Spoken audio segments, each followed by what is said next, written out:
starting in 5 seconds. The Expenditure Reforms Commission, which was set up last year, has presented reports concerning downsizing in 6 ministries and departments.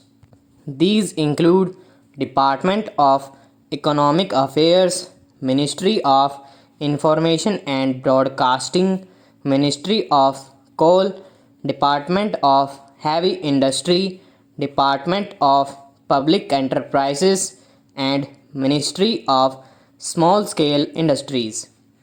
Reports of the Commission concerning other departments will also be received within the next 6 months. These recommendations will be implemented by July 31, 2001, and identified surplus staff transferred to the surplus pool. Charity, it is said, must begin at home.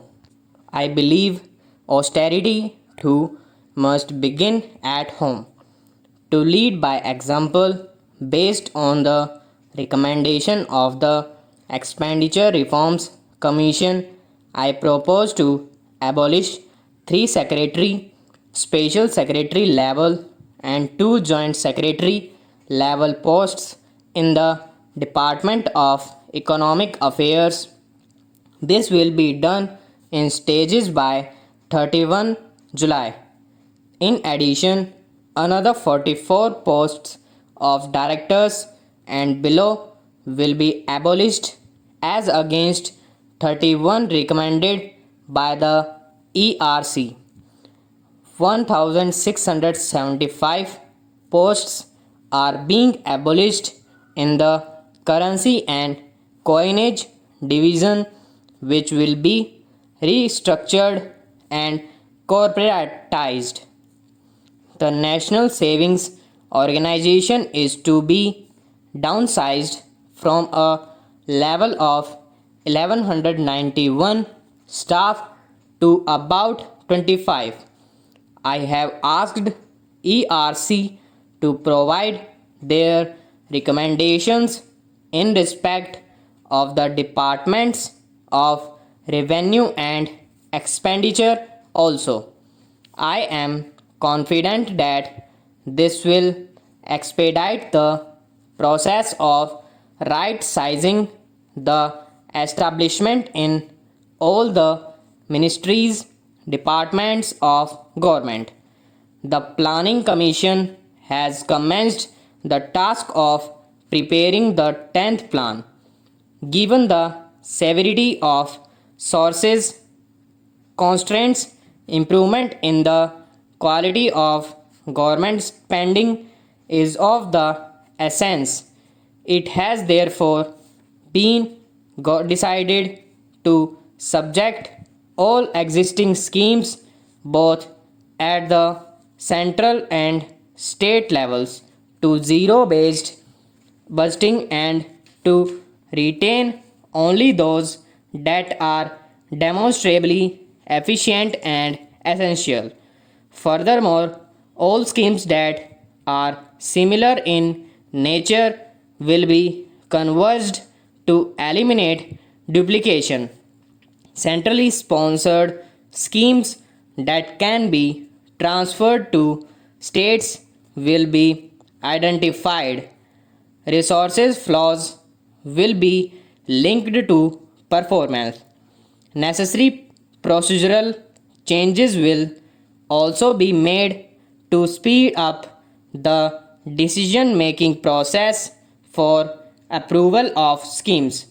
Utmost importance will be given to decentralized planning.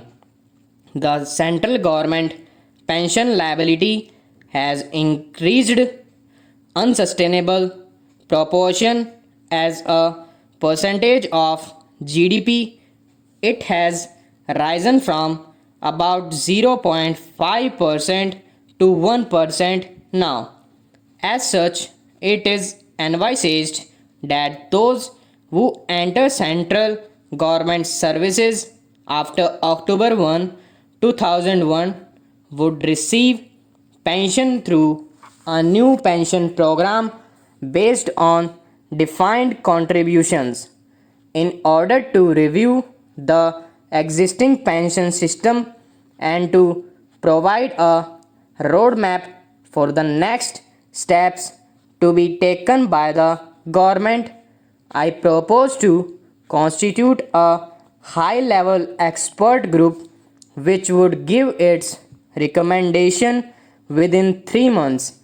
I have drawn your attention to the increasing share of debt service burden in the expenditure budget caused by rising government debt and worsened by the prevalence of high real interest rates.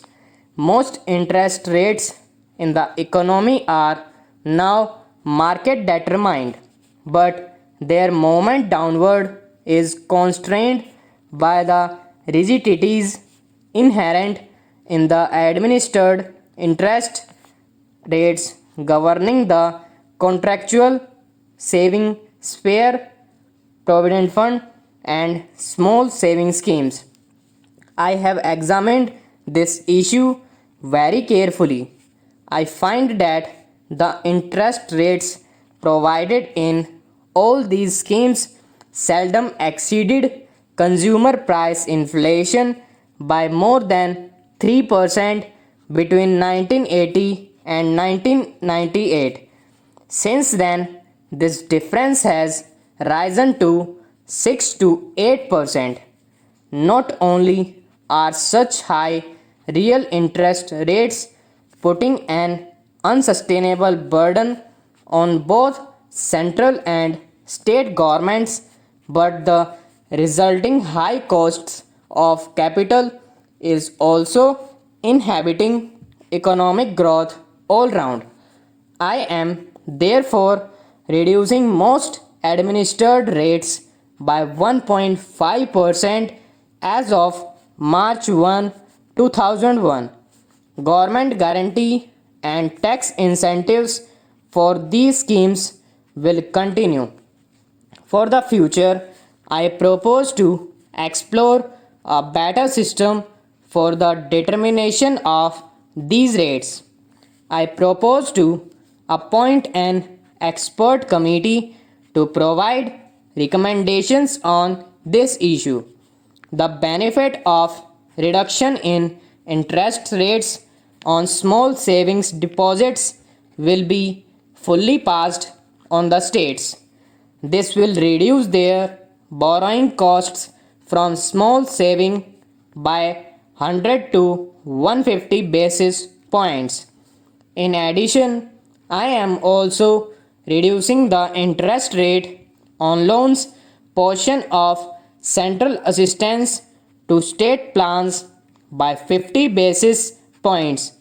Alignments of interest rates on GPF by the state governments along with the rate of reduced provident fund interest rates at the center will further reduce the interest burden of the state governments.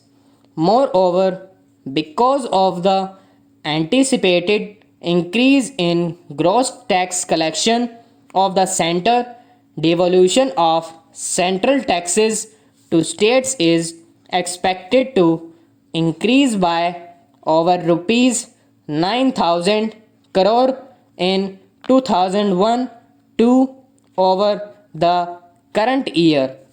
All these measures will help in reducing the debt burden of the states and improve their fiscal position. Along with fiscal consolidation at the center, it will be our endeavor to work for states. Stop.